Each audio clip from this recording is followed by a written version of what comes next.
ये कहानी एक जादूगर की है जो जादू दिखाने के लिए धीरे धीरे प्रसिद्ध होते जा रहा था।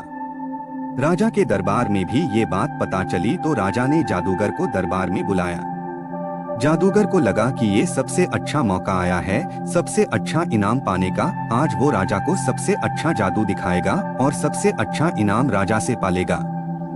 जादूगर दरबार में सोचता हुआ जा रहा था कि कौन सा जादू राजा को दिखाऊं। उसको समझ नहीं आ रहा था कौन सा जादू दिखाऊं। जब दरबार में पहुंचा तो उसने सोचा कि सारे जादू तो दिखा चुका हूं, आज कुछ नया करता हूं। उसने राजा का मुकुट ही गायब कर दिया। जैसे ही राजा का मुकुट गायब हुआ तो दरबार में सब हंसने लगे तो राजा को बहुत गुस्सा आ गया। राजा ने कहा कि इस जादूगर को गिरफ्तार कर लो और काल कोठरी में बंद कर दो और 7 दिन के बाद इसको मृत्युदंड दिया जाए और इसको फांसी की सजा दी जाए। कहाँ जादूगर गया था जादू दिखाने के लिए, इनाम पाने के लिए, कहाँ तो उसको काल कोठरी में डाल दिया। जब ये बात जादूगर की पत्नी को पता लगी तो वो परेशान सी रोती हुई जादूगर के पास काल कोठरी में मिलने पहुंची। वहां जाकर उसने देखा कि जादूगर हंस रहा था। जादूगर की पत्नी ने कहा कि पागल हो गए हो, तुम्हें 7 दिन बाद फांसी लगने वाली है और तुम हंस रहे हो।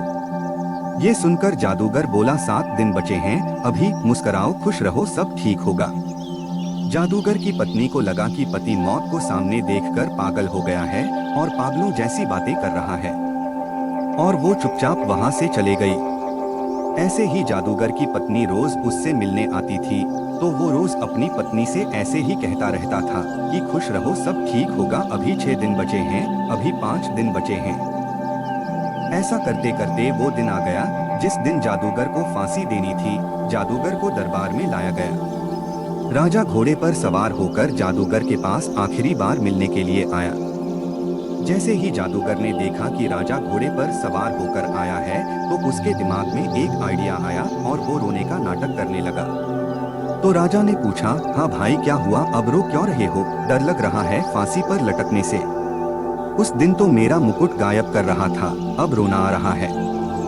तो जादूगर बोला, नहीं साहब, मैं मरने से नहीं डरता हूँ, मरना तो सबको है। मैं तो इसलिए रो रहा हूँ कि मैं सालों से एक कला सीख रहा था, अपने घोड़े को उड़ना सिखा रहा था। उड़ने वाला घोड़ा बनाने की कला सीख रहा था, बस वो काम 1 साल में पूरा होने वाला था। अब मुझे इस बात का अफसोस हो रहा है कि अब मैं वो कला अपने साथ ही लेकर इस दुनिया को छोड़कर चला जाऊंगा और मैं कभी उड़ने वाला घोड़ा नहीं बना पाऊंगा। राजा ने मन में सोचा, उड़ने वाला घोड़ा ये जादूगर तैयार कर रहा है, मान लो वो घोड़ा मेरे पास आ गया तो मैं बड़े बड़े युद्ध आसानी से जीत जाऊंगा और बड़े से बड़े राजा को ऐसे ही हरा दूंगा और मेरा साम्राज्य फैल जाएगा। और सोचने लगा कि उड़ने वाला घोड़ा मेरे पास होना चाहिए।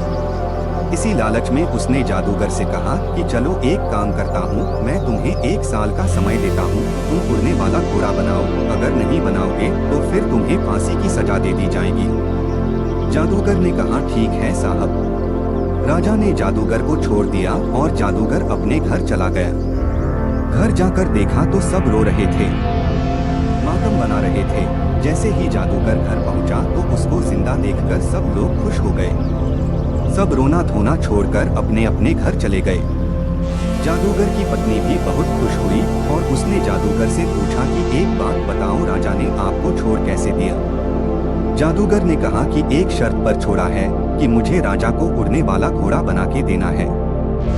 सुनते ही जादूगर की पत्नी बोली, तुम क्या कह रहे हो, पागल हो गए हो क्या? उड़ने वाला घोड़ा कैसे बनाओगे, ये कैसे संभव है?